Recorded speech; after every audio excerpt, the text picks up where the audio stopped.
अगर आप ध्यान से देखोगे तो आपको पता चलेगा कि पिछले 4 से 5 सालों में इकॉनमी में इतने सारे चेंजेस आए हैं और ड्रास्टिक चेंजेस आए हैं कि अगर ऑब्ज़र्व करने वाला होगा ना, ऑब्ज़र्व एंड रिएक्ट वाला, वो इसका बहुत सारा फ़ायदा उठा सकता है। अगर मैं बात करूं, अगर थोड़े बहुत आप गवर्नमेंट के जो टॉप ऑफिशियल्स हैं, for example PM of India है ना, प्रधानमंत्री of India whatever you call him, so अगर उनकी बातों को आप ध्यान से सुनोगे तो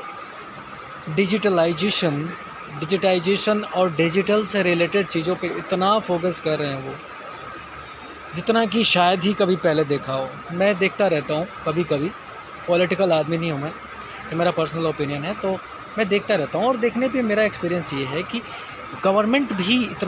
बहुत ही ज़्यादा डिजिटल को सपोर्ट नहीं करिए, बल्कि उसको पता है कि यही चीज़ है जो कि इकोनॉमी को नेक्स्ट लेवल पे लेके जा सकता है। So as a digital entrepreneur हम सभी को क्या करना चाहिए इससे रिलेटेड। मेरे लिए मेरी तरफ से मैसेज आपके लिए यही है कि जब इतना सारा सपोर्ट है पूरी दुनिया, यार आप देखो तो सही है कि जीडीपी में कंट्रीब्यूशन जो सर्विस सेक्टर का, या स्पेसिफिकली मैं डिजिटल सेक्टर का बोलूं, वो पहले के तुलना में जो कभी नहीं था वो अपने टॉप लेवल पे, और यही चीज़ हो रही है। सो एज अ एंटरप्रेन्योर हम इसका फ़ायदा हमें उठाना चाहिए, ना सिर्फ फ़ायदा उठाना चाहिए बल्कि एक्चुअली कहने का मेरा मतलब है कि इस डिजिटल इकॉनमी का पार्ट बन के इसमें कंट्रीब्यूट भी करना, और उससे जब आप दूसरों में कंट्रीब्यूट करते हो तो ऑटोमेटिकली आपकी ज़रूरतें पूरी हो जाती है इन टर्म्स ऑफ मनी या वाट एवर यू वांट। सो इसलिए मैं कहूँगा कि अभी जो अपॉर्चुनिटी है वो अपॉर्चुनिटी कभी भी नहीं थी, और आने वाले कुछ सालों में बिलीव मी इट्स बूमिंग। ये बूम है, जैसे कि .com बूम के बारे में सुना था आपने ना, .com बबल के बारे में आपने सुना था, तो ये सिर्फ ये बबल नहीं है एक्चुअली, बट ये बूम है, ठीक है ना, यानी कि ये बर्स्ट नहीं होने वाला। .com बबल में क्या था कि .com से रिलेटेड कंपनियां खड़ी हुई और अचानक से धराशायी हो गई, अगले 1 से 1.5 सालों के अंदर ही ऐसे ग्रो करने के बाद ऐसे डाउनफॉल हो गया उनका। बट ये ऐसा कुछ नहीं है डिजिटल ग्रोथ, जिस डिजिटल इकॉनमी की बात कर रहा हूँ, बिकॉज अब वायबिलिटी के बारे में कोई सवाल ही नहीं रह गया है कि डिजिटल वायबिलिटी, यानी कि डिजिटल का क्या महत्व है आपके डे टू डे लाइफ में,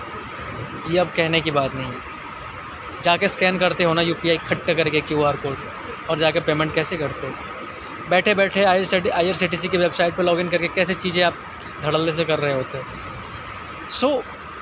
डे टू डे लाइफ में डिजिटल की क्या इंपॉर्टेंस है अब आपको बताने की ज़रूरत नहीं है, ठीक है ना। आप घिरे हुए हो, उसके बिना अब आप इमेजिन भी नहीं कर सकते लाइफ, ठीक है। सो एक ये चीज़ है, तो इसको आप थोड़ा सा वो कीजिए, कंसिडर कीजिए, जितना पहले नहीं किया था आपने। और अगर अभी भी आप सोच रहे हैं कि यार क्या करें कि नहीं करें,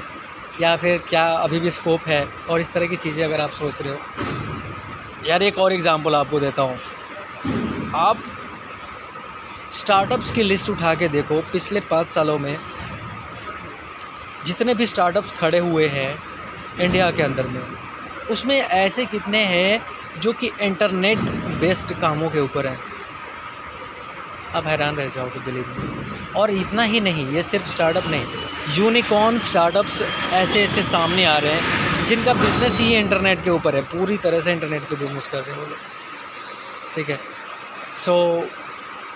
यस, मैं थोड़ा सा इस वीडियो के माध्यम से आपको डिजिटल की पावर को रियलाइज़ कराना चाह रहा था, एंड आई होप मैं उसमें थोड़ा सा कामयाब तो ज़रूर हुआ हूँ। Thank you so much for listening me such a boring conversation or talk, whatever you say. So yeah, see you, bye bye.